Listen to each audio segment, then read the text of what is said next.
ከመላው የስቱዲዮና የስርጭት ባለሙያዎች ጋር በጋራ በመሆን ሳለ ገብርኤል ተባረክ የዜና አዲስ መረጃዎችን እየመረቁ ይታደርጋለሁ። አብራችሁን ቆዩ።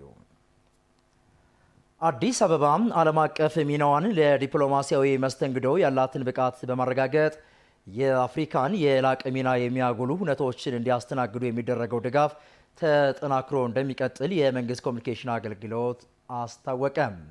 በመላው አፍሪካ ርዕሰ ከተሞች መካከል ለዓለም አቀፍ ዲፕሎማሲና የጋራ አህጉራዊ ተቋማት ማዕከል በሆነችው ምድራችን ይህንን ታላቅ የሚዲያ መድረክ ማስተናገድ ታላቅ ኩራት ነው ብለዋል የመንግስት ኮሚኒኬሽን አገልግሎት በማህበራዊ ትስስር ገጹ ባሰራጨው መግለጫ።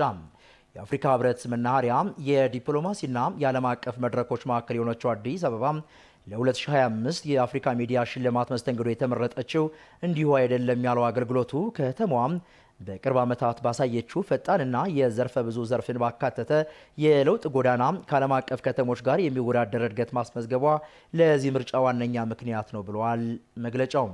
ኢትዮጵያ የአፍሪካ ነጻነት አምሳሌትና የፓን አፍሪካኒዝም ታሪካዊ ምሰሶ መሆኗ በታላላቆቹ የአፍሪካ የነጻነት አባቶች ልጆችና በአፍሪካ ህብረት ብሮድካስቲንግ ትብብር የተዘጋጀውን የመጀመሪያ መርሃ ግብር ለማስተናገድ ትክክለኛውን መሰረት መጣሉንም አስታውቋል። አዲስ አበባ ባለፉት 2 ዓመታት ያከናወነችው የመሰረተ ልማትና የከተማ ገጽታ ለውጥ ከተማዋን ለመላው አፍሪካ ጋዜጠኞች፣ የሚዲያ ስራ አስፈጻሚዎችና የፖለቲካ መሪዎች መደበኛና ምቹ መሰብሰቢያ እንደሆነችም መግለጫው ጠቅሷል።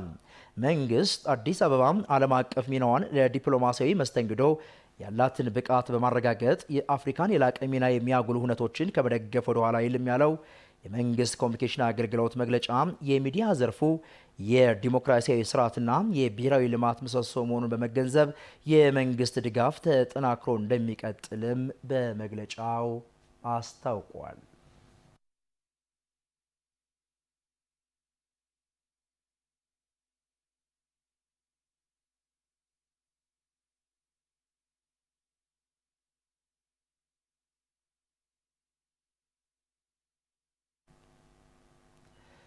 የማርበርግ ቫይረስ ምላሽን ለማሳደግ የሚረዳ የሙከራ ክትባት ለተጋላጭ የማህበረሰብ ክፍሎች ሊሰጥ ነው ተባለ። የማርበርግ ቫይረስ ምላሽ ለመስጠት የሚደረገውን ጥረት የሚደግፍ 2500 የማርበርግ ቫይረስ የሙከራ ክትባት ከአሜሪካ መንግስት በድጋፍ የተገኘ ሲሆን ክትባቱን ለኢትዮጵያ የመድኃኒት አቅርቦት አገልግሎት የአሜሪካ በኢትዮጵያ አምባሳደር ኤርቪን ማሲንጋ አስረክቧል። ክትባቱ በአርማውር ሃንሰን የምርምር ተቋም በሚመራ ፈጣን የደረጃ 2 ክሊኒካዊ ሙከራ ተደርጎለት ጥቅም ላይ እንደሚውል የገለጹት ክትባቱን የተረከቡት የጤና ሚኒስትሯ ዶክተር መቅደስ ዳባ ሲሆኑ የምርመራ ተቋሙ ከኢትዮጵያ የምግብና የመድኃኒት ባለስልጣን ጋር በመተባበር ቁጥጥር እንደሚያደርግም አክለዋል። ክትባቱን ከህዳር 29 ቀን ጀምሮ መስጠት የሚጀምር ሲሆን የጤና ባለሙያዎችንና ከፍተኛ ተጋላጭ ለሆኑ ቡድኖች ቅድሚያ ይሰጣል ብለዋል። ዩናይትድ ስቴትስ በባርዳና በሳቢን የክትባት ተቋም በኩል ክትባቱን ተደራሽ ማድረጉን የገለጹት አምባሳደር ማሲንጋ የማርበርግ ወረርሽኝ ከጀመረበት ጊዜ ጀምሮ ዩናይትድ ስቴትስ ለኢትዮጵያ ጠንካራ አጋር መሆኗንም ማረጋገጧን ተናግረዋል። ጤና ሚኒስቴር ወረርሽኙን ለመግታት ከሚመለከታቸው የባለድርሻ አካላት ጋር በመሆን የምላሽ አሰጣጡን አጠናክሮ የቀጠሉ ሲሆን የቅኝትና ቁጥጥር ስራውን ማጠናከር የጤና ባለሙያውንና ጤና ሰራተኞችን ጨምሮ ተጋላጭ የሆኑትን በመጠበቅ ላይ ትኩረት በማድረግ የመከላከል ስራው ተጠናክሮ እንደሚቀጥል ከጤና ሚኒስቴር ያገኘነው መረጃ ያመላክታል።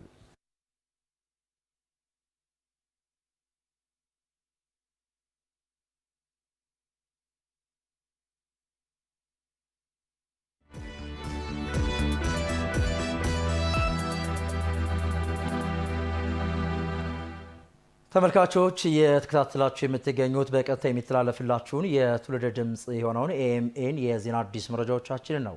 ከኛ ጋር ስለሆናችሁ እጅግ አድርገን እናመሰግናለን። እንግዲህ ቀደም ብለን በአጫጭር የተሰናዱ መረጃዎችን ወደ እናንተ አደረስን። አሁን ደግሞ በዝርዝር ርዕሰ ጉዳይ ወደምንመለከታቸው መረጃዎች አለፍን። አዲስ አበባ ከተማን ስማርት ከተማ በማድረግ ነዋሪው ቀልጣፋና ፈጣን እንዲሁም ከብልሹ አሰራርና እንግልት ነጻ የሆነ የመንግስት አገልግሎትን እንዲያገኝ ትኩረት ሰጥቶ እየተሰራ መሆኑን ከንቲባ አዳነች አቤቤ ተናግረዋል። ከንቲባ አዳነች አቤቤ የተቀናጀ የሲቪል ምዝገባና የነዋሪነት አገልግሎት የኤሌክትሮኒክ ስርዓትን ስራም አስጀምረዋል። በዚህ ጉዳይ ላይ ተጨማሪ መረጃዎችን ሊያደርሰን ባልደረባችን ሰብስቤ ባዩ እዚህ ስቱዲዮ ይገኛል። ከሱ ጋር የተወሰነ ቆይታ የምናደርግ ይሆናል። ሰብስቤ እንደምን ዋልክ? እንደምን ዋልክ ሳለ። መልካም። እስኪ እንግዲህ አጠቃላይ ዛሬ የተካሄደው ሁነት ምን ይመስል ነበረ? ምን አዲስ ነገሮች ይስተዋሉበታል የሚለው ለተመልካቾች መረጃዎችን ነገራ። አመሰግናለሁ ሳለ። እንግዲህ አንተም ቀደም ብለን እንደጠቀስከው በዛሬው ዕለት የአዲስ አበባ ከተማ አስተዳደር ከንቲባ ወይዘሮ አዳነች አቤቤ ከሌሎች የፌዴራልና የከተማ አስተዳደሩ ከፍተኛ የስራ ኃላፊዎች ጋር በመሆን በአዲስ አበባ ከተማ አስተዳደር የነዋሪነት ምዝገባና የሲቪል አገልግሎትና የነዋሪነት ምዝገባ ኤጀንሲ አዲስ የስርዓት ወይም ደግሞ የሲስተምን ነው ስራ ያስጀመሩት። ይህ ስርዓት እንግዲህ የተቀናጀ የሲቪል ምዝገባና የነዋሪነት አገልግሎት የኤሌክትሮኒክስ ሲስተም ወይም ደግሞ ስርዓት ተብሎ ይጠራል። እንግዲህ በአጠቃላይ ይህ ስርዓት ቀድሞ ከነበረው ስርዓት በጣም የተሻለ በርካታ አዳዲስ የአሰራሮችንም በውስጡ ያካተተ ነው። እንግዲህ ስርዓቱ በዋነኝነት የሲቪል ምዝገባ አገልግሎቶችን እንደዚሁ ደግሞ የነዋሪነት አገልግሎቶችን በቀጥታ በፍጥነት እንደመስጠት የሚያስችል ነው። በዋነኝነት ሁነቶቹ ከተከሰቱ በኋላ በተለይም እንደሚታወቀው እንግዲህ ይህ ተቋም ከ1935 ዓ.ም ጀምሮ ላለፉት 83 ዓመታት ነው የተለያዩ ሁነቶችን በተለይም ደግሞ ወሳኝ ሁነቶች የሚባሉትን ወይም ደግሞ ቫይታል ኢቨንትስ ተብለው የሚጠቀሱትን እንደ ልደት፣ ሞት፣ ጋብቻ፣ ፍቺ የመሰሩትን ሲመዘግብ ቆይቷል። እነዚህ ስርዓቶች ደግሞ መመዝገባቸው በአጠቃላይ በሀገር የፖሊሲ አወጣጥ እንደዚሁ ደግሞ የተለያዩ ለኢኮኖሚ ግንባታ ሂደቶች ላይ የራሱ ከፍተኛ የሆነ ተጽዕኖ ያላቸው መሆናቸው ይታወቃልና ይህ ስርዓት እንግዲህ ላለፉት 83 ዓመታት በመደበኛ መልኩ ወይም ደግሞ በተለመደው የዚህ መልኩ ነበር ሲሰራበት የቆየው። ያ ማለት በወረቀት መዝገባዎችን በማካሄድ ከዛም በኋላ ደግሞ የኮምፒውተር ስርዓት ሲመጣ ወደ ኮምፒውተራይዝድ በማድረግ ወይም ደግሞ በኮምፒውተር ስርዓት ውስጥ እንዲገባ ተደርጎ ነበር ሲሰራ የነበረው። ያም ሆኖ በርካታ እንግልቶች የሚታዩበት አካባቢ ነበረ። በርካታ ወረፋዎች በዙበት፣ እንደዚሁ ደግሞ የተጨበረበሩ ሰነዶች ለሌብነትና ብልሹ አሰራር የተጋለጠ አካባቢ መሆኑም ይታወቃል። እንግዲህ ያ አካባቢ ይህም ደግሞ ከሀገር ላይ ከሚያሳድረው ተጽዕኖም ጭምር ለብሔራዊ ደህንነትም ጭምር ስጋት የሚሆኑ የተጨበረበሩ ሰነዶች ጭምር የሚገቡበት፣ በሌላ በኩል ደግሞ ሰዎች በገንዘብ ተደራድረው በብልሹ አሰራሮች ተጋላጭ እንዲሆኑ የሚያስችል ስርዓት ነበር። የከተማ አስተዳደሩ እንግዲህ ከፍተኛ ሪፎርም እንዲደረጉ ትኩረት ከሰጣቸው ተቋማት መካከል አንዱ የሚሆኑ ይታወቃል። በተለይም 16 ተቋማት ተለይተው በተቋም ግንባታ ሂደት ሪፎርም ሲካሄድባቸው እንደነበረ ይታወሳል። ከነዚህ 16 ተቋማት እንግዲህ ዋነኛውም ሊባል የሚችለው ይህ የሲቪል ምዝገባና የነዋሪነት አገልግሎት ኤጀንሲ ነው። ቀደም ብሎ የወሳኝ ኩነቶች ኤጀንሲ የሚባለው ማለት ነው። ከዛ በኋላ በሪፎርም ውስጥ ካለፈ በኋላ እንግዲህ በርካታ አሰራሮችን ዲጂታላይዝ ማድረግ በኮምፒውተር ስርዓት በዘመናዊ የኢንፎርሜሽን ኮሚኒኬሽን ቴክኖሎጂ የመደገፍ ስራዎችን ይሰራ ቆይቷል። ከዛ በኋላ መሻሻሉ ይመጣዋል። ያም ሆኖ ግን እዚህም እዛም ችግሮች ነበሩ። በተለያዩ አካባቢ ላይ እንደሚታወቀው በርካታ የህዝብ ሮሮ የሚሰማበት አካባቢ እንደነበረ ይታወቃል። ይህ ተቋም እንግዲህ ይህንን ለመለወጥ ያልተቋረጠ የሪፎርም ስራዎች ነበር ሲካሄዱ የነበሩት። ባለፉት 3 ዓመታት እንግዲህ ይህ ስርዓት አሁን ዛሬ ይፋ የተደረገውን ስርዓት ተግባራዊ ለማድረግ የተለያዩ እንቅስቃሴዎች ሲደረጉ ቆይተዋል። እንግዲህ በዛሬው ዕለት ከንቲባ አዳነች አቤቤ ከሌሎችም የባለድርሻዎች ጋር ይፋ ያደረጉት ይህ ስርዓት በአጠቃላይ ከተማዋ ስማርት ከተማ ወይም ደግሞ ስሉጥ ከተማ በማድረግ ነዋሪዎች ፈጣን፣ ቀልጣፋ ከብልሹ አሰራር ውጪ ነፃ የሆነ አገልግሎትን እንዲያገኙ የሚደረግበት አካል አንዱ ማሳያ መሆኑን ጭምር ነው እሳቸው እንግዲህ ያነሱ ማለት ነው። የእሳቸውን ሀሳብ ተከታትለን እንመለስ። የአዲስ አበባ ከተማ አስተዳደር የስማርት ሲቲ ወይም ደግሞ ስሉጥ ከተማን ለመተግበር የያዘችው ስትራቴጂ ትግበራ አካል የሆነው በዲጂታል ቴክኖሎጂ የተቋማት አገልግሎት አሰጣጥን በሚያዘምን የከተማችንን ነዋሪዎች ፈጣን፣ ቀልጣፋ፣ ፍትሃዊ የመንግስት አገልግሎትን እንዲያገኙ የማድረግና ግልጽነትና ተጠያቂነት የሰፈነበት ስርዓትን ለማጠናከር በትልቅ ትኩረት እየሰራን ያለንበትን አዲስ የቴክኖሎጂ ስርዓት ዛሬ ይፋ አድርገናል። ይህም ተቋማትን በዘላቂነት ለመገንባት በዲጂታል ቴክኖሎጂ በመታገዝ ተገልጋዮች ለእንግልት እንዳይዳረጉ፣ ለብልሹ አሰራር እንዳይጋለጡ፣ ውጤታማና ፈጣን የመንግስት አገልግሎት እንዲያገኙ ልዩ ትኩረት ተደርጎ የተሰራ ስራ ውጤት ነው።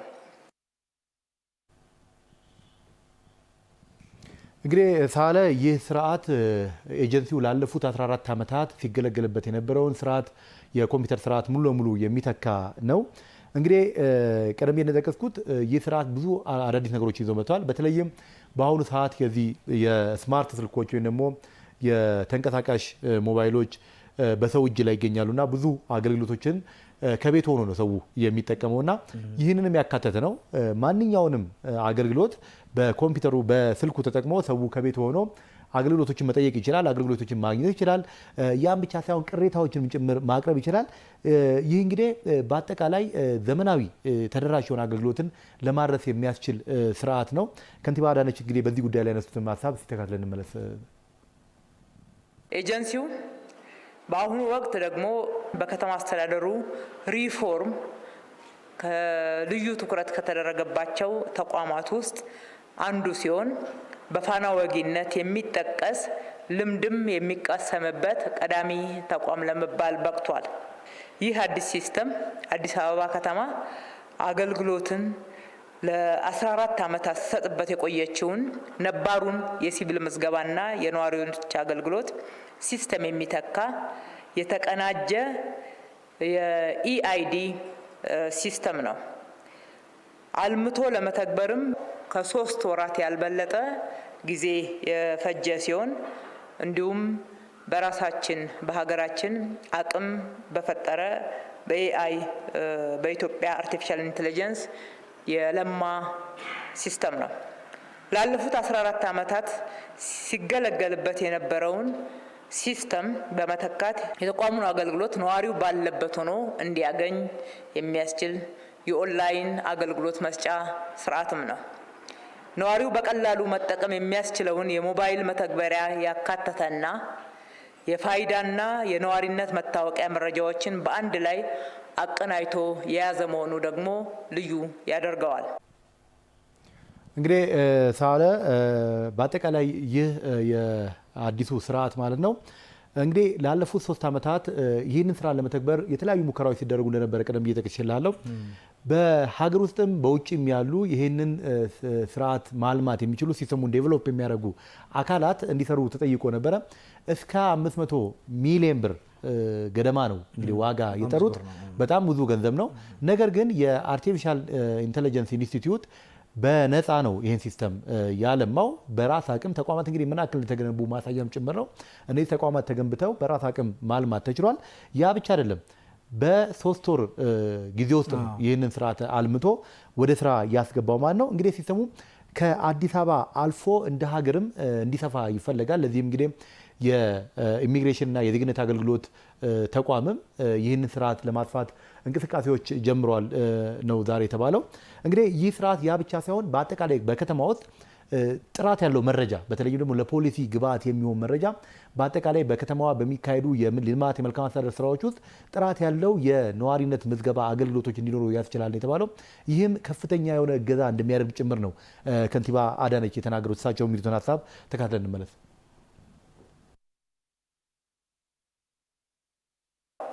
ከዚህ በኋላ ከተበታተነ ከፊል የማኑዋል አሰራር ስርዓት ውስጥ ወጥቶ ወደ ተሟላ የተቀናጀና ዘመናዊ የዲጂታል አገልግሎት ስርዓት የሚሸጋገር አዲስ አገልግሎት በመስጠት በኩል በተቋሙ አዲስ ምዕራፍ በር ከፋች ማለት ይቻላል። በከተማዋ ጤና ተቋማትና ፍርድ ቤቶች ላይ ስርዓትን በመዘርጋት የሚከሰቱ ኩነቶችን ሁሉ በየዕለቱ በመመዝገብ ወይም ደግሞ ሪል ታይም በመጠቀም የሲቪል ምዝገባ ሽፋን መረጃና የተሟላ ተደራሽነት የማድረግ አገልግሎትን አስቻይ ያደርገዋል። በዚህም የሲቪል ምዝገባ ስርዓት በሀገራችን አዲስ ምዕራፍ የሚከፍትና አዲስ አበባን ብቻ ሳይሆን ሌሎች የሀገራችን ክፍሎችም ትልቅ ብስራት እንዲሁም ደግሞ ሀገራችንንም ተወዳዳሪ ሊያደርግ የሚችል ነው። ከተማችን ከዚህ ተቋም የሚመነጨውን መረጃ በመውሰድ ትክክለኛነቱንም በቀላሉ በማረጋገጥ ትክክለኛ ፖሊሲ እቅድና ውሳኔ የሚሰጥበትን ስርዓት የሚገነባ አጋዥ አቅም የሚፈጥር ነው።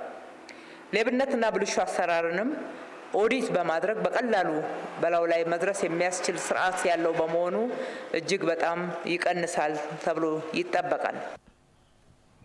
እንግዲህ ታለ አዲሱን ስርዓት ወደ ስራ ለማስገባት የሚያስችሉ የቅድመ ዝግጅት ስራዎች መጠናቀቃቸውን ሰምተናል። በተለይም ስልጠናዎች ከዋናው መስሪያ ቤት ጀምሮ በክፍለ ከተማ በወረዳ ደረጃ መሰጣቸው ተሰምቷል። በዚህም እንግዲህ አስተማማኝ ደረጃ ላይ ስርዓቱን ወደ ስራ ለማስገባት የሚያስችል ምቹ ሁኔታ መፈጠሩ ተሰምቷል። ለዚህም እንግዲህ ከፊታችን ሰኞ ከህዳር 29 ጀምሮ በ50 ወረዳዎች እንደሚጀመርና በአጭር ጊዜ ውስጥ በሁሉም የከተማ ወረዳዎች እንደሚፋፋም ጭምር ተገልጿል ማለት ነው። ለአሁን ያለኝ መረጃ ይህን ይመስላል። በምሽት የዜና ወጃችን ደግሞ ተጨማሪ ጉዳዮችን ጨምረን የምንመለስ ይሆናል። ሳለ መልካም ባልደረባችን ሰብስቤ ባዩ ላደረስከን መረጃ እጅግ አድርጌ አመሰግናለሁ። መልካም ቀን ተመኘ። እኔም አመሰግናለሁ። ቀጥለናል። የተወደዳችሁ ተመልካቾቻችን የአማራ ብሔራዊ ክልላዊ መንግስትና የአማራ ፋኖ ህዝባዊ ድርጅት አፋሕድ ዘላቂ የሰላም ስምምነት መፈራረማቸውን አስታወቁም። የአማራ ክልል ርዕሰ መስተዳድርና ድርጅቱ ስምምነታቸውን አስመልክቶ ለመገናኛ ብዙሃን መግለጫ ሰጥተዋል። ንጉሱ በቃሉ ተጨማሪ አለው። የፌዴራል መንግስት ከ2 ዓመትና ከዚያ በላይ የዘለቀውን በአማራ ክልል የተፈጠረውን ችግር ለመፍታት በተለያዩ ጊዜያት የሰላም ጥያቄዎችን ሲያቀርብ ቆይቷል። የሰላም ጥያቄውን መሰረት በማድረግ ውይይትን በመረጡት በአማራ ፋኖ ህዝባዊ ድርጅት አፋሕድና በአማራ ብሔራዊ ክልላዊ መንግስት መካከል ዘላቂ የሰላም ስምምነት ተካሂዷል።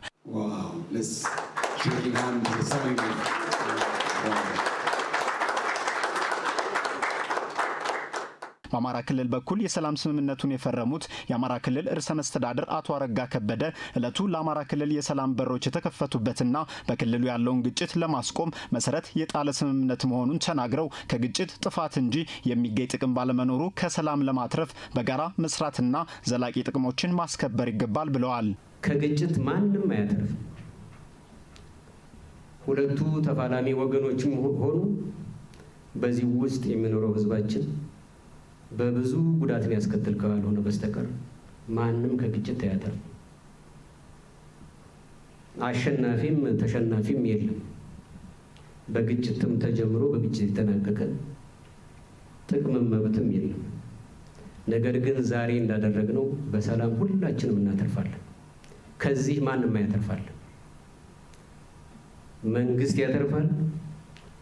ለህዝብ ጥያቄ አለም ብለው ከዚህ ቀደም ግጭቱ የነበሩ ወንድሞቻችንም በትልቁ ያተርፋሉ።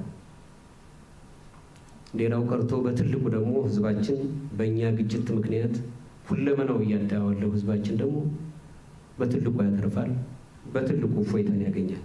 በጫካ የሚገኙ የሚታገሉና ጥያቄ ያላቸው ኃይሎች ነገም መጨረሻው ውይይትና ድርድር በመሆኑ መንግስት የሰጠውን የሰላም አማራጭን ተከትሎ ወደ ሰላም እንዲመጡ አቶ አረጋ አሳስበዋል። ችግሮችን በጠመንጃ ፈሙዝ መፍታት አለብን ብለው ወደዚህ ድርድር ላልመጡ፣ ወደዚህ ውይይት ላልመጡ ወንድሞቻችን ትክክለኛው አማራጭ እና ለክልላችንና ለሀገራችን የሚበጀው ምርጫ ይሄ መሆኑን በመገንዘብ አሁንም ማናቸው ነው ጥያቄ ያለን የሚሉ አካላት በድርድርና በውይይት ለመፍታት መንግስት ቁርጠኛ በመሆኑ አሁንም በድጋሚ ጥሪ ማስተላለፍ እፈልጋለሁ። ስምምነቱን በቀጣይ ለማስፈጸም የተለያዩ ቅድመ ሁኔታዎች ተቀምጠዋል ያሉት በአማራ ፋኖ ህዝባዊ ድርጅት አፋር ተወካይ ካፒቴን ማስረሻ ሰጤ ግጭቱ ከዚህ በላይ መቀጠሉ አውዳሚ በመሆኑ ማቆም እንደሚገባና ውይይትና ንግግር ሽንፈት ባለመሆኑ ሁሉም ወደዚህ መንገድ ሊመጣ ይገባል ብለዋል።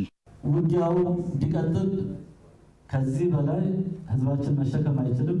በሁለተኛ መንገድ ለኢትዮጵያ ህዝብም ለአፍሪካ ህዝብም አጠቃላይ ለዓለምም በንግግር ነገሮችን ለመፍታት ችግሮችን ለመፍታት አስተማሪ ሆኖ መገኘት ብልጠት የፖለቲካ ዊዝደም እንጂ ሽንፈት እንዳልሆነ በውይይታችን አይተናል። ካፒቴን ማስረሻ አክለውም ሌሎች ትጥቅ አንስተው የሚንቀሳቀሱ ኃይሎችም ይህን መንገድ መከተል ይገባቸዋል በማለት የትኛውም ችግር በጦርነት እንደማይመለስ ምንም አይነት የህዝብ ጥያቄ አለኝ የሚል አካል ከታሪካዊ ጠላቶች ጋር የሚያደርገውን ወዳጅነት በመተው ለሀገር አንድነት መስራት ይገባል ነው ያሉት።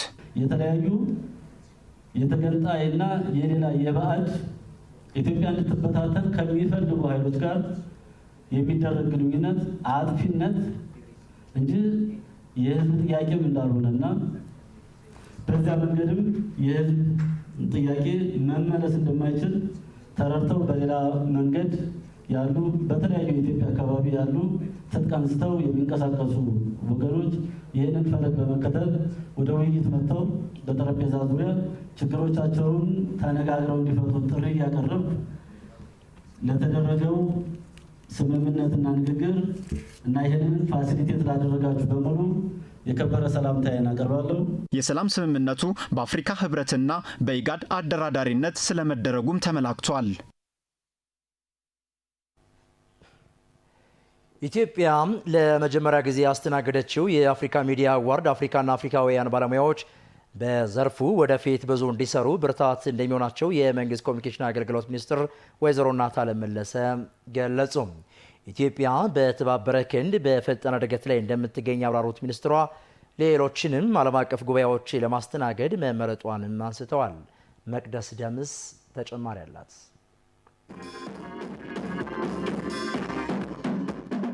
በአፍሪካን ሚዲያ አዋርድ ለአፍሪካ ጥቅምና እውነተኛ ገጽታ በሙያቸው የሚችሉትን አድርገዋል ተብለው ለተመረጡ የሚዲያ ባለሙያዎች እውቅናና ሽልማት ተበርክቶላቸዋል። በሽልማት መርሃ ግብሩ መክፈቻ ንግግር ያደረጉት የመንግስት ኮሚኒኬሽን አገልግሎት ሚኒስትር ወይዘሮ እናታለም መለሰ የአፍሪካ እድገት በሚዲያው ተሳትፎ የሚረጋገጥ መሆኑን ጠቅሰዋል። ኢትዮጵያ በተባበረ ክንድ በፈጣን እድገት ላይ እንደምትገኝ ያብራሩት ሚኒስትሯ በመሰረተ ልማት፣ ግብርና፣ ቴክኖሎጂና መሰል መስኮች እየተመዘገበ የሚገኘው ለውጥን ምስክር አድርገው ያቀርባሉ።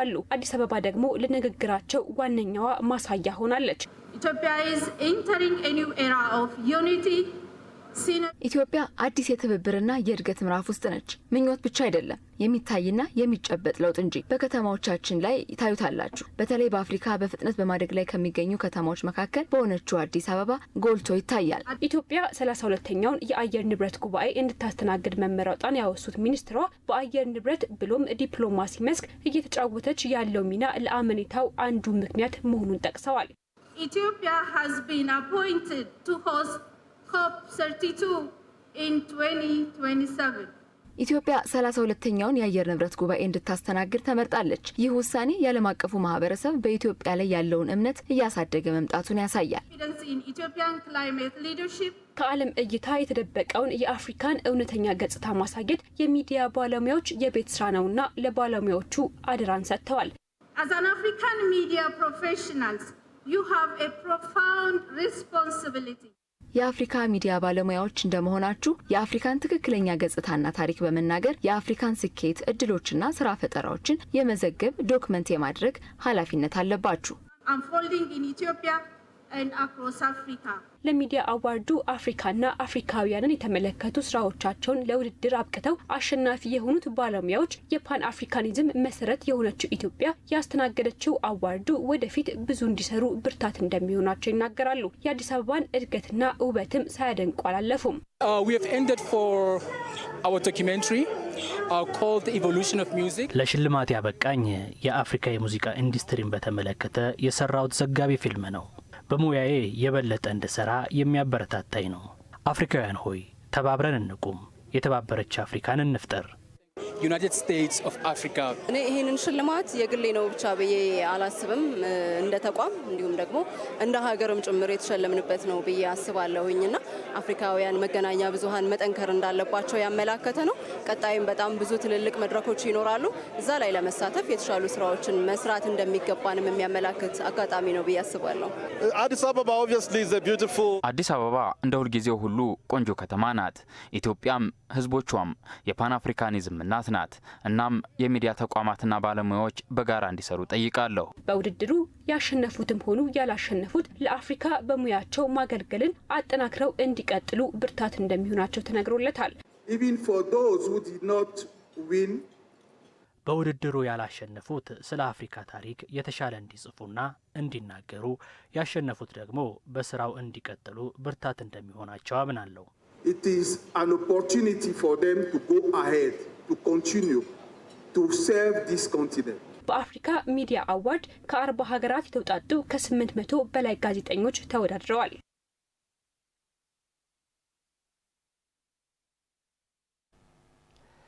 በተያያዘ ዜና በአዲስ አበባ ለመጀመሪያ ጊዜ በተካሄደው የአፍሪካ ሚዲያ አዋርድ መርሃ ግብር የአዲስ ሚዲያ ኔትወርክ የእንግሊዝኛ ክፍል ባልደረባ በአፍሪካ አኗኗር ዘይቤ ሽልማት ዘርፍ ከምርጥ 3 እጩዎች ውስጥ አንዱ በመሆን አጠናቋል።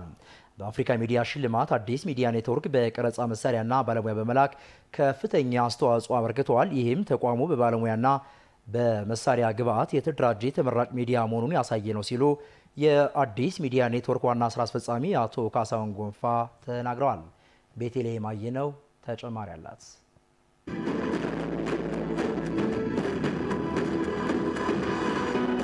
በርካታ ከአፍሪካ የተውጣጡ ተጽዕኖ ፈጣሪ ግለሰቦች፣ የቀድሞ የአፍሪካ መሪዎች ልጆችና የፓን አፍሪካ አቀንቃኝ ቤተሰቦች ብሎም በሀገሪቱ የሚገኙ የሚዲያ ተቋማት ዋና ስራ አስፈጻሚዎች በታደሙበት የተካሄደው የአፍሪካ ሚዲያ አዋርድ የሽልማት መርሃ ግብር የአፍሪካን ሰላም፣ ልማትና ተጠቃሚነት መሰረት ያደረጉ ጉዳዮች ላይ ያተኮሩ ስራዎች የሽልማቱ አካል ሆነዋል። የሽልማት መርሃ ግብሩ ላይ የታደሙት የአዲስ ሚዲያ ኔትወርክ ዋና ስራ አስፈጻሚ አቶ ካሳሁን ጎንፋ መርሃ ግብሩ አፍሪካውያንን የሚያስተሳስር ብሎም የአፍሪካን በጎ መልክ ያሳየ ነበር ብለዋል። ዋና ስራ አስፈጻሚው አክለውም የተቋሙ ባልደረባ በዚህ የሽልማት መድረክ በአንደኛው ዘርፍ ምርጥ 3 ውስጥ መግባት መቻሉ ይበልጥ የሚያኮራና የተቋሙን ትልቅነት የሚያንጸባርቅ ነው ብለዋል።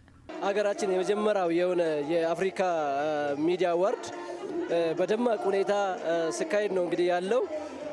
በጣም ደስ የሚል የሀገራችን ሚዲያዎችም እየተሳተፉ ያሉበት የአፍሪካን አንድ የሚያደርግ ዩኒቲን የሚያመጣ የቀድሞ የአፍሪካን ትልቅነትን የሚያረጋግጥና በጣም የሚያኮራ ለወደፊት ስራዎቻችን የበልጥ እንድንዘጋጅ ያደረገና ትልቅ መልእክት የሰጠን ምሽት ነው ብዬ ነው የማስበው። ከሀገራችን ሚዲያዎች እንዲሁም ከጋዜጠኞች የአዲስ ሚዲያ ጋዜጠኛ አንዱ ባልደረባችንም ውድድር ውስጥ ተሳትፎ ነበር። አዲስ ሚዲያ ኔትወርክ ራሱ የኖሚኒው ነው ወይም ደግሞ እጩ ሆኖ ከ800 ሰዎች 3 ውስጥ መግባት ማለት ቀላል ነገር አይደለም። ከአፍሪካ ሀገራት ከአህጉራት ሁሉ ተሳትፎበታል። ይሄ እጅግ የሚያኮራ ነው። አዲስ ሚዲያ ኔትወርክ በዚህ የሽልማት መርሃ ግብር ላይ በቀረጻ መሳሪያና ባለሙያዎችን በመላክ ከፍተኛ አሻራ ስለማኖሩ የጠቀሱት ዋና ስራ አስፈጻሚው ተቋሙ ተመራጭና ተደራሽ መሆኑን ያመላከተ በያዘው ከፍታ መቀጠል የሚችልበትን መንገድ ለማየት እድል የፈጠረ የሽልማት መርሃ ግብር መሆኑንም አስረድተዋል። አዲስ ሚዲያ ኔትወርክ በዚህ የአፍሪካ ሚዲያ አዋርድ ውስጥ ትልቅ ድርሻ ነበረው። ዛሬ የምናያቸው የቴክኖሎጂ ግብአቶቻችን እንዳለ ኦቪቫናችን፣ ካሜራዎቻችን ስታንዳርዳቸውን የጠበቁ ካሜራዎችን እዚህ ዲፕሎይ አድርገን በእነሱ ነበር ስራዎቹ ሲሰሩ የነበሩት። ይሄ እንግዲህ የሚያሳየው ሚዲያችን በየጊዜው በአቀራረቡ፣ በይዘቱ፣ በተደራሽነቱ እንዲሁም ደግሞ መራጭነቱ እየመጣ ያለ ሚዲያ ነው ማለት ነው። እንግዲህ ሚዲያ አዋርድ እየተዘጋጀው በከተማችን ነው። ከተማችን በየጊዜው እድገት እያሳደገች የአፍሪካን ማህበረሰብን እየሳበች ዲፕሎማቶችን በየጊዜው በእድገቷ እያንጸባረቀች ባለችው ትልቅ ነገር እያደረገች ነው ያለችውና ሚዲያችንም ደግሞ የከተማ ሚዲያ ነው። ከተማ ሚዲያ ሆኖ ደግሞ እዚህ ውስጥ አለመሳተፍ ማለት ራሱ በጣም ኖር ስለሆነ ይሄንን አድርገናል ዛሬ።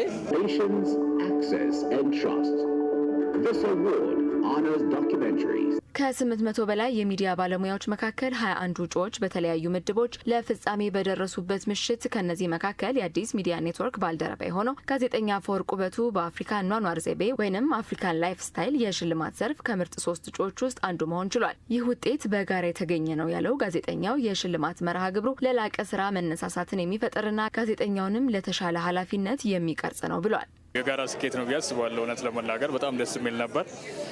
ምክንያቱም ያው ጋዜጠኛ ስትሆኚ ብዙ ጊዜ እቅድ ይኖርሻል፣ ብዙ የስራ አላማ ይኖርሻል፣ ፍላጎትም ይኖርሻል እና ያን ያክል ሰራው ብለሽ ባላሰብሽበት እለት ደግሞ እንደዛ አይነት እውቅና ሲኖር በጣም የሚያስደስት ነው። ለበለጠ ስራም የሚያነሳሳ ነው። ጋዜጠኞች ላይ በነገራችን ላይ በጣም በርካታ ስራ ጫንቃቸው ላይ ያለ ብዬ አስባለሁ።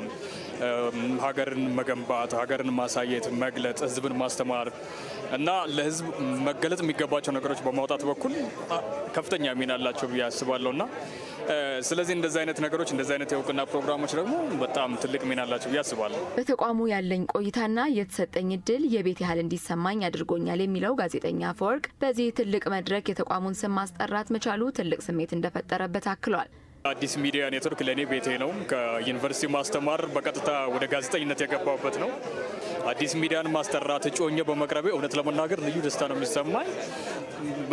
ከምነግርሽ በላይ ደግሞ የበለጠ እንዲሰራ የበለጠ እንዲነሳሳ ትልቅ ስራ ሰጥቶኛል ብዬ አስባለሁ። በመርሃ ግብሩ እጩ ሆነው ምርጥ 3 ውስጥ የገቡ ተወዳዳሪዎች በሙሉ የ$2000 ተሸላሚ የሆኑ ሲሆን የየዘርፉ አሸናፊዎች ደግሞ የዋንጫና የ$6000 ተሸላሚዎች ሆነዋል። ቀጥለናል። የተወደዳችሁ ከኛ ጋር ስለሆናችሁ እጅግ አድርገን እናመሰግናለን። 20ኛው የብሔሮች ብሔረሰቦችና ሕዝቦች ቀን በዓል በማዕከላዊ ኢትዮጵያ ክልል ዋና ከተማ በሆነችው ሆሳዕና በመጪው ሰኞ ይከበራል። አጠቃላይ የበዓሉ ድባብ ምን ይመስላል የሚለውን ሊያስቃኘን ደግሞ ከስፍራው ላይ ባልደረባችን አንዋር አህመድ ይገኛል። ከእሱ ጋር የተወሰነ ቆይታ የምናደርግ ይሆናል። አንዋር እንደምሏል። እስኪ አጠቃላይ የ20ኛው የኢትዮጵያ ብሔሮች ብሔረሰቦችና ሕዝቦች ቀን በዓል እንግዲህ በማዕከላዊ ኢትዮጵያ ክልል ዋና ከተማ በሆሳዕና ይከበራል። አጠቃላይ የበዓሉ ዝግጅት ምን ይመስላል? እንግዶቿንስ እንዴት እየተቀበለች ነው የሚለውን ለተመልካቾች መረጃዎቹን አጋራለን።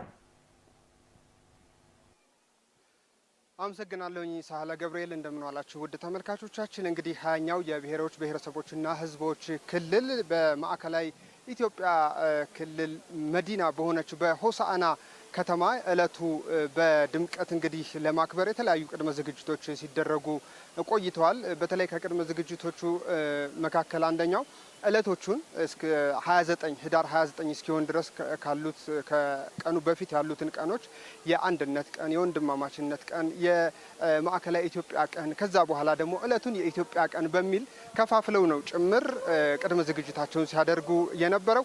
እንግዲህ አሁን በሚገኝበት በሆሳዕና ከተማም በተለይ ደግሞ ከተማዋ እጅግ በከፍተኛ ሁኔታ በልማት እየለማች ያለችና ከፍተኛ የሆነ የኢኮኖሚ እንቅስቃሴ ያለባት ከተማ እንደመሆኗ መጠን ይህ በዓል ሲዘጋጅ ደግሞ የራሱ ኢኮኖሚያዊ ፋይዳም አለው። እንደው በተለይ ማዕከላዊ ኢትዮጵያ ክልል ከሚነገሩ ቋንቋዎች መካከል አንደኛው ሲዳመኛ ነው። በሲዳመኛ ሀባዬ ጡማ ዋተኮ ይላሉ።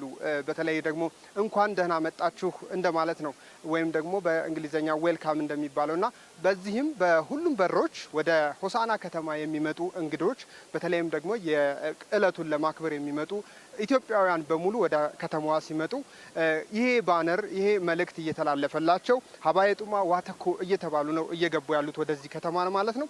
እንግዲህ በተለይ ክልሉ የተለያዩ ዝግጅቶችን ሲያደርግ ነበር የነበረው።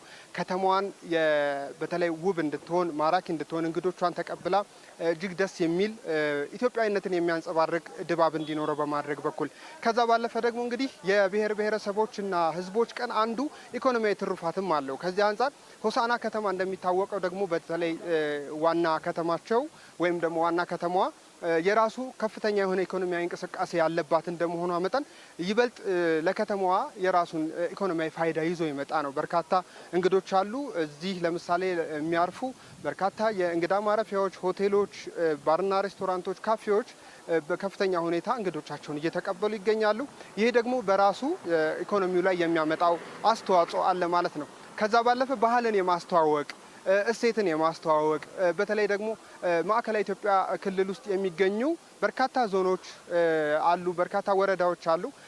እነዚህ አካባቢዎች ላይ የእርቅ የሽምግልና እንዲሁም ደግሞ የተለያዩ ባህሎች አሉና እነዚህን በማስተዋወቅ በኩልም የራሱ ሚና ይጫወታል ተብሎ ነው የሚጠበቀው። ከዛ ባለፈ እንግዶችን ለመቀበል ብቻ ሳይሆን የማይረሳ ጊዜ አሳልፈው ወደ ሆሳዕና ወደ ክልሉ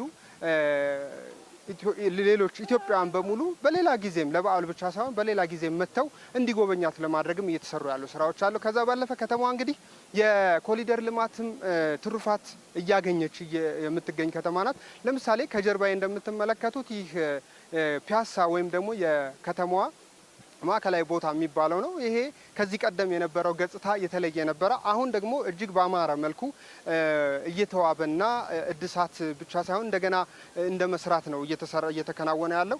ይሄ ደግሞ በሁሉም የከተማው አካባቢዎች ላይ እየተሰራ መሆኑን እኛም ለመታዘብ ችለናል።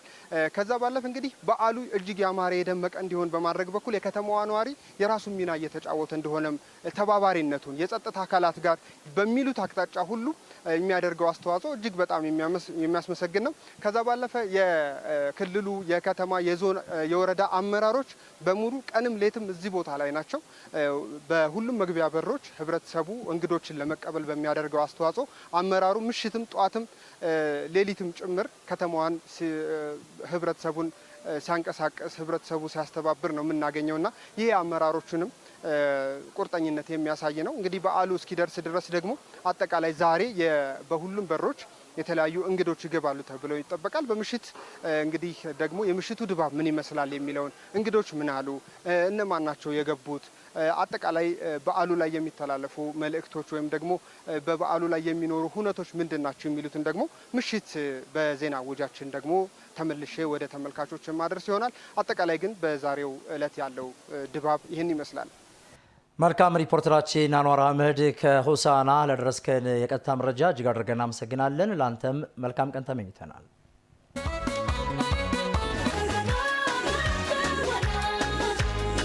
ጃቢሌ ጀላጋጂያዮ ኮተከታኑ ያላሸኮ ገርገሪምባኑ ያላሸኮ መስቀለ ብራ ያላሸኮ Sheko, Tumame Sahola, Tumama Tunyata, Tumame Sahola, Tumama Tunyata, Jambibo Pate, Tumama Tunyata, Orsa Walanu, Tumama Tunyata, Malmagano Gada, Tumama Tunyata, Dinadanga Sente, Tumama Tunyata, Rasasa Lala, Tumama Tunyata. Sodada tumama tunyata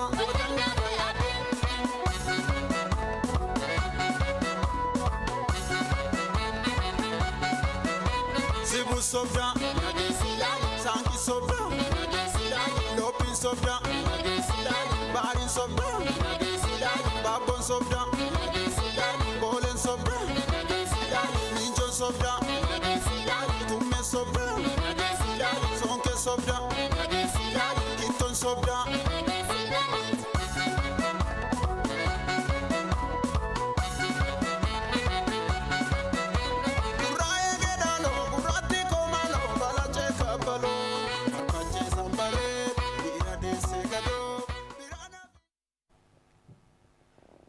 ከመሸጋገሪያው ተመልሰናል። ኤኤምኤን የዜና አዲስ መረጃዎቻችን አሁንም እንደቀጠሉ ናቸው። የመደመር መንግስት ወደ ኋላ የሚጎትቱ ትርክቶችን በመተው በተጀመሩ የልማት ተግባራት ወጣቶች ተሳታፊና ተጠቃሚ እንዲሆኑ የሚያስችል እሳቤ መሆኑን ወጣቶች ተናገሩ። ከ11ዱም ክፍለ ከተሞች የተውጣጡ ወጣቶች በመደመር መንግስት እሳቤ ዙሪያ ውይይት አካሂደዋል። ዝናሽ ሞዲ ተከታትለዋለች። መደመር መንግስት እሳቤ ሀገር የምትለማውና የምትበለጽገው በሁሉም ኢትዮጵያውያን ተሳትፎ መሆኑን ያትታል። በተለይም አምራችና ለፈጠራ ቅርብ የሆነው ወጣቱ ማህበረሰብ ክፍል ሀገር ገንቢ ተደርጓል። ትውልድን ለመገንባትም ባለፉት የለውጥ ዓመታት የጠቅላይ ሚኒስትር ዶክተር አብይ አህመድ ሶስተኛ መጽሐፍ በሆነው የመደመር ትውልድ ገቢ በርካታ ወጣቶችን ታሳቢ ያደረጉ መሰረተ ልማቶች እውን ሆነዋል። በእነዚሁ መሰረተ ልማቶችም ወጣቶች ተጠቃሚ እየሆኑ ይገኛሉ። የወጣቶች ሚና በሀገር ግንባታና ሀገርን በማልማት ሂደት ውስጥ የመደመር እሳቤ ምን ላይ በሚለው ዙሪያም የአዲስ አበባ ወጣቶችና ስፖርት ቢሮ ባዘጋጀው የመደመር መንግስት መጽሐፍ ላይ ከ11ዱም ክፍለ ከተሞች የተውጣጡ ወጣቶች ፓናል ውይይት አድርገዋል። የፓናል ውይይቱ ላይ የተሳተፉ ወጣቶች የመደመር መንግስት መጽሐፍ በተጀመሩ የልማት ተግባራት ተሳታፊና ተጠቃሚ መሆን የምንችልበትን ግንዛቤ አስይዞናል ብለዋል። ወጣቱ ስራ ወዳድ፣ ባለፈ አፈ ታሪክ ጥሩ ነገሩን ወስዶ መጥፎ ነገሩን የሚተው እና የፊቷን ኢትዮጵያ ጥሩሃን ኢትዮጵያ ስራ ፈጠራን እንትን መስርቶ የሚኖር አቅሙን ተጠቅሞ ጥሩ ወጣት እንዲሆን አገር ትቀድማለች ከሁሉም ነገር ማለት ነው።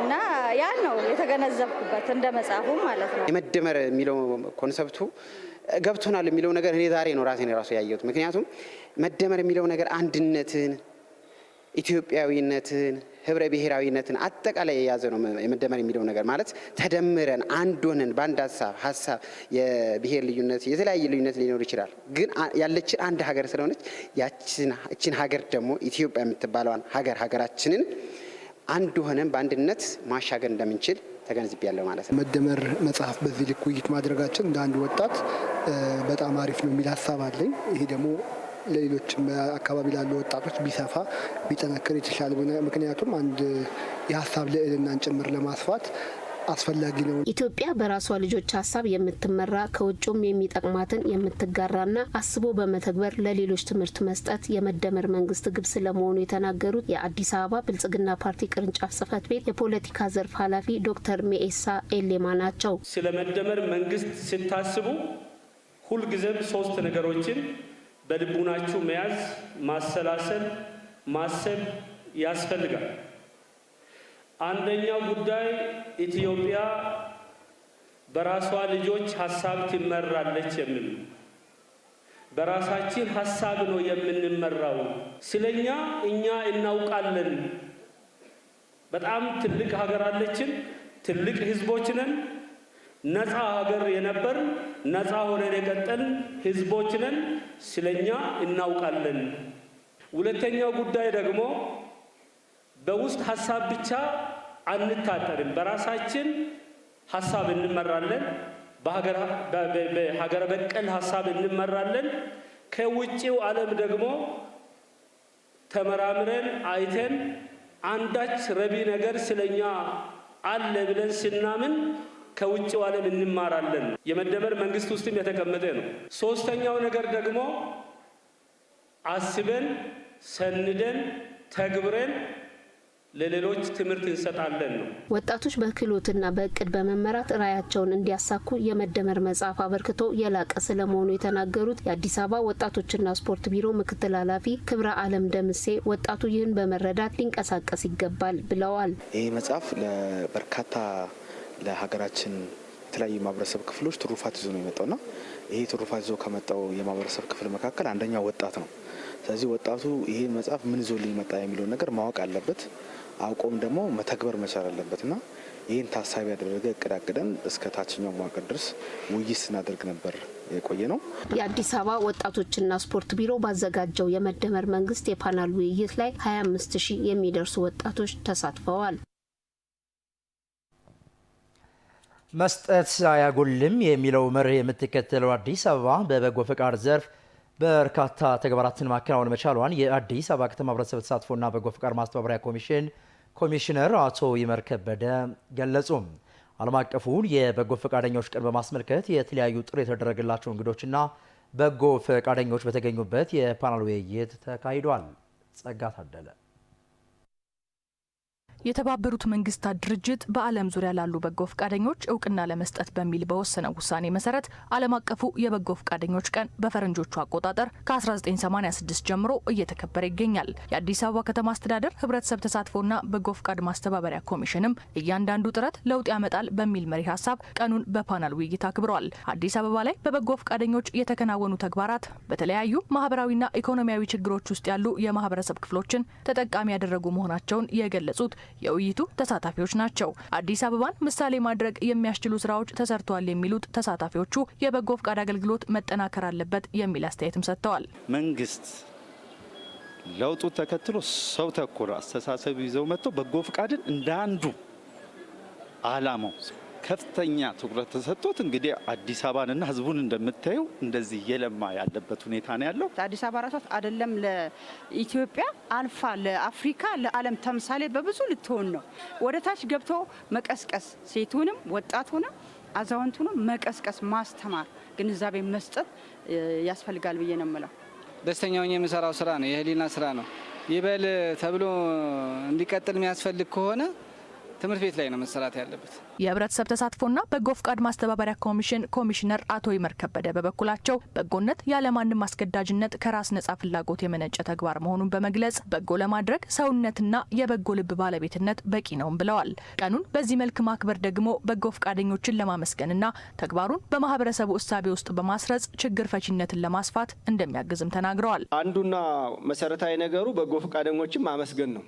በጎ ፈቃደኞች ይበልጥ ተደራሽ ለማድረግም ይጠቅማል። ማህበራዊ፣ ኢኮኖሚያዊ፣ ከባቢያዊ ችግሮችን በዘላቂነት ለመፍታት ምን እናድርግ ብለው እንዲነጋገሩ እድል ይሰጣል። በሀገሮች፣ በሰዎች እንዲሁም በአነስተኛ ግሩፕ ውስጥ ለስራም ሆነ ለሌላ ምክንያት የተደራጁ አደረጃጀቶችን መልካም ግንኙነታቸውን እንዲያጠናክሩም ይረዳቸዋል። ወጣቶችን በበጎ ፍቃድ ዘርፍ በስፋት ለማሳተፍ የክህሎት ባለቤት መሆን ይገባቸዋል ያለው ደግሞ የቢጃይ ኢትዮጵያ ኢንዱስትሪና ኢንጂነሪንግ ድርጅት መስራቹ ኢንጂነር ቢጃይ ናይከር ነው። ወጣቶቻችን ጥሩ በጎኛ እንዲሆኑ ክህሎት ሊኖራቸው ይገባል። የትም ይዘውት ሊንቀሳቀሱ ብሏል። አሁን ክህሎት ይውላችሁ የሰራችሁት ፎቅ እዛው ነው ይዛችሁት ጎማ የለውም የትም አይሄድም። ክህሎት ግን እውቀት ግን ይዛችሁት በየቦታው ይዛችሁት ትሄዳላችሁ። በየቦታው ልትጠቀሙበት ትችላላችሁ። በዛ ላይ የምትኖሩበት ማህበረሰብ ነው። የምትኖሩበት ማህበረሰብ የእናንተ ጸጋ የሚመነጨው ከምትኖሩበት ማህበረሰብ በመነሳት ነው። ከሰማይ አይመጣም። በጎ ፈቃደኝነት የማህበረሰብ የስልጣኔ መገለጫ መሆኑን በማንሳትም የብልጽግና ተምሳሌት የሆነችው አዲስ አበባም በተለይ ባለፉት 7 ዓመታት መስጠት አያጎልም የሚል መርህን በመከተል ዘርፈ ብዙ ተግባራት እየተከናወኑ እንዳለ ኮሚሽነሩ አቶ ይመር ከበደ ጠቁመዋል። አንድ ማህበረሰብ እንደ ማህበረሰብ በስልጣኔ ደረጃ ስልጡን ነው ተብሎ ከሚገለጽባቸው ጉዳዮች አንዱ በጎ ፈቃደኝነት ነው። አዲስ አበባ ከተማ አስተዳደር ባለፉት 7 ዓመታት በጎነትን በሚመለከት የመጀመሪያው እያደረግን ያለ ነው ሐሳብ በጎነት የማያጎል መሆኑን በጎ በማድረጋችን ካለን ማካፈላችን የሚያሳጣን ነገር እንደሌለ እንደውም ከሰዎች ጋር ያለንን ግንኙነት እንደሚያሻሽል ለወገኖቻችንም እንደምንደርስላቸው እንደምናግዛቸው የሚያስረዳ ጽንሰ ሐሳብ እያሰረጽን ነው ማለት ነው። በፓናል ውይይቱ ጥናታዊ ጽሑፍ ያቀረቡት በአፍሪካ ህብረት የበጎ ፈቃደኞች ትስስር አስተባባሪ ዶክተር መሸሻ ሸዋረጋ በጎ ፈቃደኝነትን ለማዳበር ግንዛቤ መፍጠርና ክፍተቶችን ማረም ብሎም ታዳጊዎች ላይ መስራት እንደሚገባ ጠቁመዋል። አግባብነት የሌለው የተሽከርካሪ ጥሩምባ አጠቃቀም የድምጽ ብክለት ከመፍጠር ባለፈ ለትራፊክ አደጋ አጋላጭ ነው አለ የአዲስ አበባ ከተማ ትራፊክ ማኔጅመንት ባለስልጣን። በበጀት ዓመቱ ባለፉት ወራት የተሽከርካሪ ጥሩምባ አጠቃቀም ጥሰት በፈጸሙ 80 አሽከርካሪዎች ላይ አስተማሪ የእርምት የቅጣት እርምጃ ወስጃለሁ ብሏል። አግባብነት የሌለው የተሽከርካሪ ጥሩምባ አጠቃቀም ጋር ተያይዞ የሚፈጠር የድምጽ ብክለት ተጠያቂነት እስከምን ድረስ ነው? የተከለከሉ ቦታዎች ላይ የተሽከርካሪ ጥሩምባ የሚያስከትለው ማህበራዊ ጫናስ እንዴት ይታያል? መቅደስ ደምስ በዝርዝር ተመልክተዋለች። የነዋሪዎች ቁጥር ከጊዜ ጊዜ እያሻቀበ የመጣው አዲስ አበባ የድምጽ ብክለቷ በዛው ልክ እየጨመረ ስለመምጣቱ ይነገራል። የተሽከርካሪዎች ከልክ ያለፈ የክላክስ ድምጽ ደግሞ ከነኚህ ችግሮች መንስኤዎች መካከል በቀዳሚነት የሚጠቀስ ጉዳይ ነው። ሹፌሮች ከአቅም በላይ ክላክስ አንዳንድ ጊዜ እንደዚህ አይነት በጣም እናያለን። ጥፋተኝነታቸው ሆኖ እንኳን ፈጥኖ ለማለፍ ሲል ያንን ነገር ከአቅም በላይ ክላክስ እያደረገ የሚሄድ ሹፌሮች አሉ። አንዳንድ ጊዜ ክላክሱ ከመብዛቱ አንጻር ሰዎቹ ደንግጠው የሚወድቁበት አለ። አስፋልት ላይ ይወድቃሉ፣ ሆን ብሎ ግራ ተጋብቷቸው ማለት ነው፣ ሳይጠብቅ ማለት ዝም ብሎ ክላክስ በጣም እጅግ በጣም የሆነ ስርዓት የሌለው ነገር በቃ ትንሽ መኪና ላይ በጣም የሆነ ክላክስ በግላቸውን ገዝተው ይገጥማሉ። ይህ ከልክ ያለፈ የመኪኖች ክላክስ ከሚረብሻቸው ተቋማቶች መካከል የጤና ማዕከላት ተጠቃሽ ናቸው።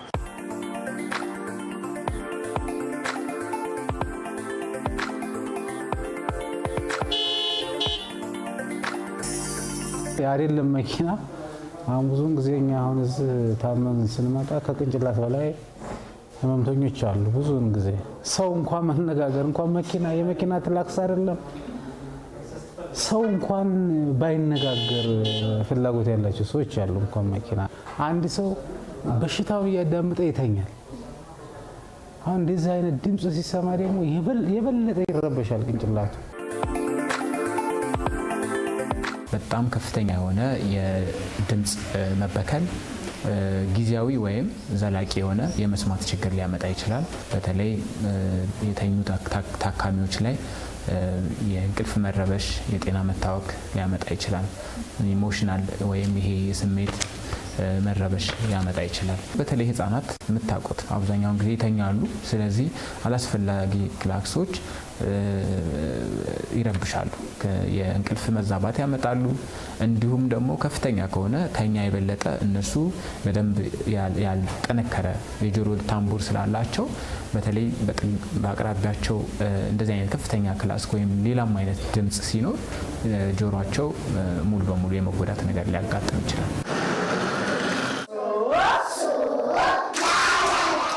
ከድምጽ ብክለት ምንጮች መካከል የጠቀስ ነው የመኪና ክላክስ ከሚረብሻቸው ተቋማቶች መካከል ትምህርት ቤቶች አንደኞቹና ተጠቃሾቹ ናቸው። ሌላ የቀረ አውሮፕላን ሲያልፍ እንኳን እያስተማርሻቸው አውሮፕላን አለ ንስ መኪናው ምናምን ይላሉና ለህፃናት በመማር ማስተማሩ ዙሪያ ላይ ድምጽ ባይኖር ይመረጣል። the acidity and basicity of a solution ድምጽ ስላለ ዝጋው ድምጹ እያሰማን ስላልሆነ ማለት።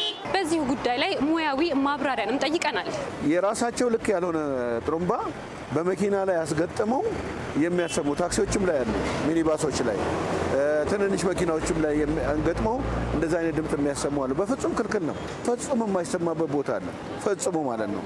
ለምሳሌ ሆስፒታሎች አካባቢ፣ ትምህርት ቤቶች አካባቢ፣ መኖሪያ አካባቢዎች ላይ። ከዛ ውጭ ግን የትኛውም ቦታ ላይ ማንኛውም ሰው በሚጠቀምበት ቦታ ላይ ደግሞ ያለ አግባብ ማጮ ከፍተኛ የሆነ ድምጽ የሚያሰሙ የጥሩምባ ድምጽ የሚከለከልባቸው ሁኔታዎች አሉ ማለት ነው። አንድ ምሳሌ ላንሳ።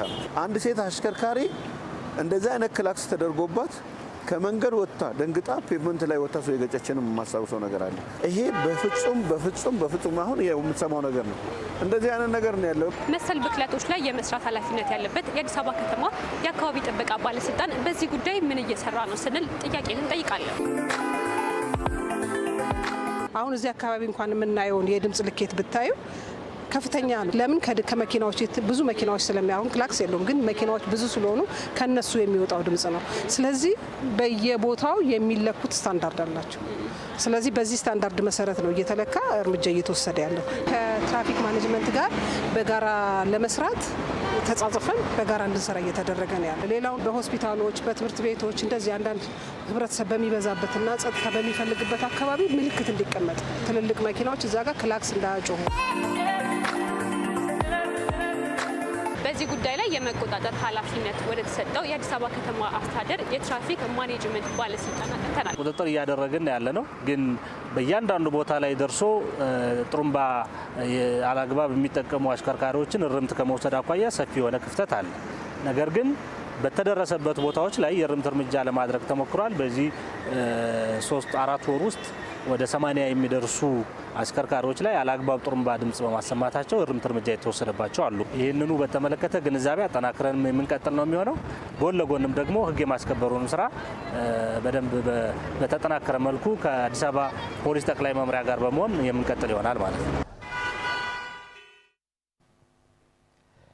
በአዲስ አበባ ከተማ አስተዳደር ከቅርብ ዓመታት ወዲህ በተቋም ደረጃ እየተካሄደ ያለው የበጎ ፈቃድ ተግባራት በግል ድርጅቶችና ተቋማትም እየተስፋፋ እንደሚገኝ ተገለጸ። ሲልክ ሮድ ጠቅላላ ሆስፒታል ከባድ የልብ ህመም የነበረባቸውን ህጻናትና ታዳጊዎች ከ3 ሚሊዮን ብር በላይ ወጪ በማድረግ ቻይና ሀገር ድረስ በመላክ የተሳካ የቀዶ ሕክምና እንዲደረግላቸው አድርጓል። የሸዋስ ዋለ ተጨማሪ አለው።